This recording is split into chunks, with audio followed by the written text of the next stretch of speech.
It sounds a glamorous business, but to the men of the Irish Customs Force, patrolling the border for smugglers is a daily grind, searching for hauls of smuggled liquor, hi-fi, petrol, even livestock.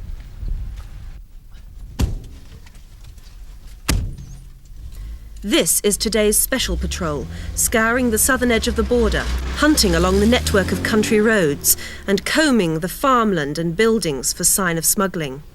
But despite their efforts, they know they're fighting an uphill battle. Here, smuggling has always been rife. Smuggling's a way of life here. I would compare smuggling here to football supporting Liverpool. Since the first custom man went on here, I would say the same day the first smuggler went on. Ranger to R71, can you read me over? Loud and clear, over. That's okay. We're just in here now on the border point. Everything looks quiet, but there is quite an amount of fresh tracks. But the ground conditions are very, very wet. During the war, when petrol was very scarce, bicycles, everybody used bicycles. And there's one man who's particularly known for smuggling, and he used to always come across with a big bicycle and a big bag on the back of it. And the custom men always searched him, and they could find nothing. So when the custom man retired, he approached this man one day in a bar and he said to him, "Tell me something, what were you really smuggling? Because I know you were smuggling.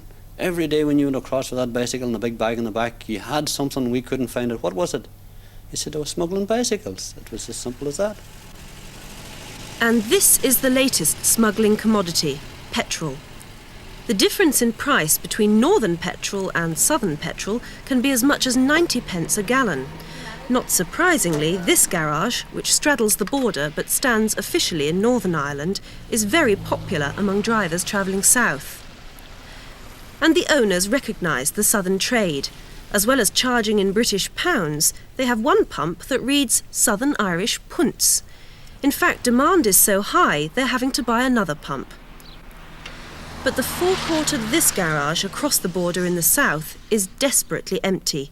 You won't catch them publicising their prices because they're not very enticing. Petrol here is about 90 pence dearer. Even the pump attendants drive across the border to the north to fill their car tanks. The price difference between north and south is even greater when it comes to having a drink. Up to £5 difference on a bottle of whiskey. This off-licence is in one of the main streets in Strabane in the north. Business has never been better. More and more customers are making a pilgrimage here from the south, and the shop's owner knows that many a pilgrim returns home with more in his car boot than the customs limit of 2 bottles per person. There is a lot of people doing that sort of thing, all right. Personally, my own view is, why not? I don't ask questions, I just sell the stuff, you know, and that's it. But every bottle or case sold here spells disaster for pubs and off-licences in the south. Because of the prohibitive taxes which force up the prices of liquor, pubs are emptying. In a desperate bid for survival, ironically, many publicans find they're forced to buy liquor smuggled to them from Northern Ireland. They can't sell it any cheaper, but the profit keeps them going through the lean times. While we don't condone the purchase of smuggled liquor by our members, we do recognise that, as I've already said, it is quite often the case of survival as against going to the war. But you can't really criticise somebody who accepts a loaf of bread when hungry, despite the fact that that loaf of bread may have been stolen. The problem is to ensure that he's not hungry. The problem in the smuggling of spirits is that the publicans, some of them, feel compelled to purchase this stuff in order to survive. In fact, smuggling is such a thriving business round here that they've even named the local pub, which straddles the borderline, after the trade. The locals here say there are 3 types of smuggler. It starts with the ordinary shopper, who probably brings just a little more back across the border than he should. Then there's the small-time businessman, who supplements his income with the profit from cases and crates brought over.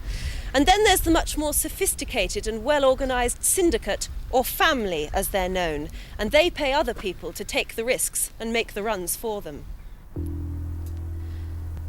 These men operate one of the 8 big syndicates which rule the 280 miles of border territory. Here in South Armagh, one of the hotbeds of IRA activity, the smugglers prepare to ferry a lorry load of liquor across the border. Their contempt of the customs patrol is matched only by their thorough organisation. Up to 3 scout cars equipped with CB radios patrol the intended route and warn the oncoming smuggler's truck of any snooping customs men. No customs about. How's the coast road? How's it doing? What about there was 2 patrol cars out there this morning. The syndicate always operate at night under cover of darkness, but they came out into the open to show us their system. And using empty crates and boxes, demonstrated how they can take a truckload worth about £80,000 over the border. There are many roads where any car would be stopped at a customs point, but equally there are others, well known to the smugglers, with no fixed customs check at all. Would either of you do any other job? Not really, no. No. We've no need to work anymore, because once this is going, because this is a handy job. It only takes a short while to do the run altogether, maybe a half an hour altogether to do the run. And it's handy, ready money, all just in cash in a very short time, you know. And it's a lot of money, you must make a good living. Yeah, it's a good living. It's a living actually for us, you know. It's just like a It's job. our daily life, same as your job. We have our living to make of it too, you know. I don't make £25,000 in one run though. Well, what happens to that money? Is it sheer profit? Oh yeah, no, it's tax-free. And how many people would you have to pay? You would basically, there could be 3,000 to 5,000 men expenses on. There's about 6 people roughly, around about 6 or 8 to contend with. You know, we work in a syndicate. You know, we all share the profits. You make it sound very easy. You must have problems with the customs and with the army. Well, the army don't really bother. The army doesn't seem to interfere. Like what we're doing, it's not illegal in Northern Ireland, but with the customs in Southern Ireland, we're way to get around them. Like. What ways? Oh well, sometimes it takes money. Like. So you do actually bribe them sometimes? At times, yeah. At times it has become necessary to bribe them. Again, there are some who will take money. The customs officers and spokesmen deeply resent the suggestion that they're doing anything other than their best to control the problem. And far from profiting themselves, they often suffer as a result of their jobs. One customs man had his house windows smashed in, and another lost a leg after a violent confrontation with smugglers. They have an appreciable problem, but they cope very well with it.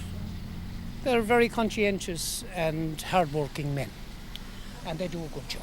What do you say about the allegations that some people make that your men do sometimes take bribes and let things through? I'd be horrified if I thought there was any truth in it.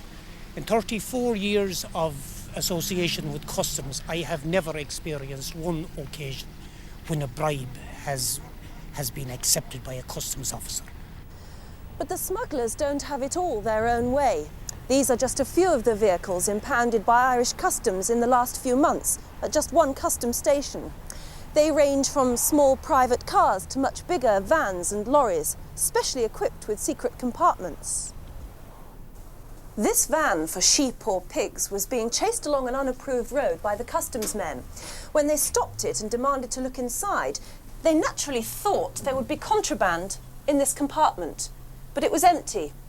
Then the customs man noticed that the van seemed to be smaller on the inside than on the outside, so he took another look. Behind here, you'd think, would be the driver's cab. But it's a large secret compartment, and inside there were 68 crates of alcohol.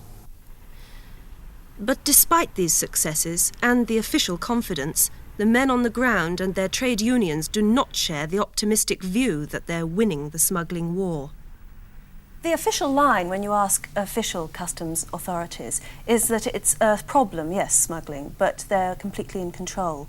Would you agree with that? We would totally reject that statement.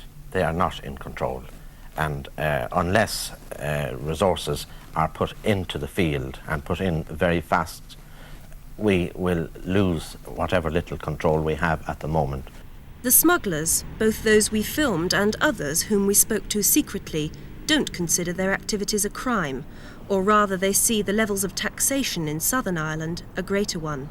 They consider themselves modern-day Robin Hoods, but instead of robbing the rich to give to the poor, they rob the state and pocket the profits.